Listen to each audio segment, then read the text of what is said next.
Well, February is Heart Month. More than 350,000 Americans experience cardiac arrest outside of a hospital every single year. In 9 out of 10 of those cases, that person dies because they didn't get immediate care. Yeah, and learning hands-only CPR, it might be the most critical step you can take to double or even triple a victim's chance of survival. Joining us now to talk about these life-saving techniques and more, fire and life safety expert Michael McClear from E.S.C.A.P.E Fire Safety. Good morning again, Michael. Good to see you. Good morning. Good to be here. Let's talk about that stat. What Michelle just said, 9 out of 10, 90% of these things are ending fatally because people don't want to step in and help. It's not that they don't want to help, but they're concerned about getting sued. They're concerned about they're going to make more harm than good.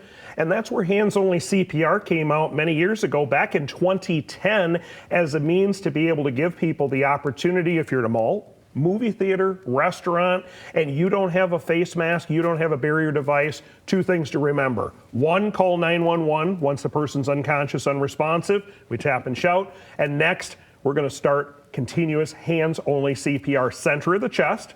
We're going to move blood from the heart to the brain when we do cardiopulmonary resuscitation. And then we await for the firefighters, the paramedics, our other emergency responders, or people who have face masks and other advanced skills to be able to take over care. Very important, once our emergency responders arrive, don't stop providing CPR until we ask you to step aside. That is a key critical component. Okay, lots of things to remember. Let's talk about, people accessing a class to get certified in CPR so that they have this knowledge and then perhaps feel more comfortable in a situation like that. Absolutely. So checking with your local fire department, checking with your local ambulance provider, your local hospital. Those are some starts. American Heart Association, American Red Cross, E.S.C.A.P.E Fire and Safety. There's a lot of organizations out there that are actually promoting year-round workplace CPR, workplace AED, first aid, and also lay rescuer so that we can understand what we're comfortable doing and how we can save a life. For every minute we wait and we don't do CPR,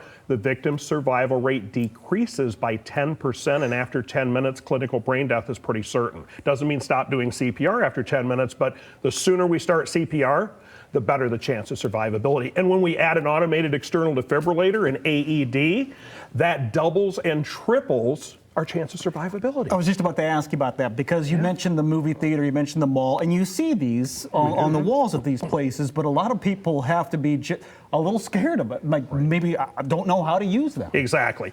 The nice thing is they walk you through step by step. I always talk about in the classes I teach, we lose a good portion of our memory and our critical thinking skills, and even our hearing is diminished during emergent times. 70% of our hearing and critical thinking skills can be diminished. So these keep us calm, they keep us focused, they show us what we should do. They don't replace CPR, but they work in conjunction with cardiopulmonary resuscitation, and we double or triple that chance of survivability if we perform the care within 3 minutes of a cardiac arrest. Right, and let's talk about, I think you talk that people are scared and they don't want to get sued or do anything to hurt someone. What are the chances of you stepping in and performing this or using an AED and doing something wrong that's going to hurt the patient? Good point.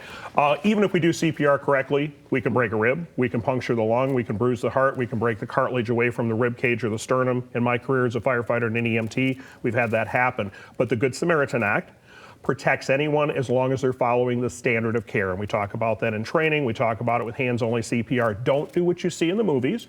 We don't want to do those sensationalized techniques in Hollywood. Hollywood is for entertainment purposes. We want to make sure we're following the standard of care, just like anybody else trained at the same or similar level. I heard you made it pretty easy with a tune, too. I mean, there's a certain song, a certain beat that you can keep with a very appropriate song. Exactly. Yes. So Staying Alive. Staying Alive. Some of our child care providers actually use Baby Shark. So that works well. Let the bodies hit the floor. Yep, that one works well, too. And another one bites the dust. The nice thing is with the automated external defibrillators, especially the newer ones on the market, the AEDs actually have a metronome or a coach to keep you focused. So they're very specific. Some even tell you if you're pushing hard enough or not pushing hard enough.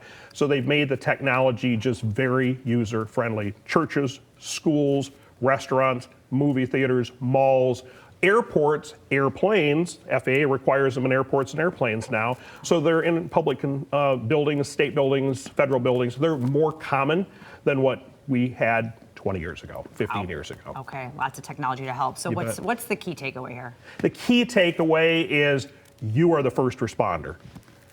Don't be afraid, save a life.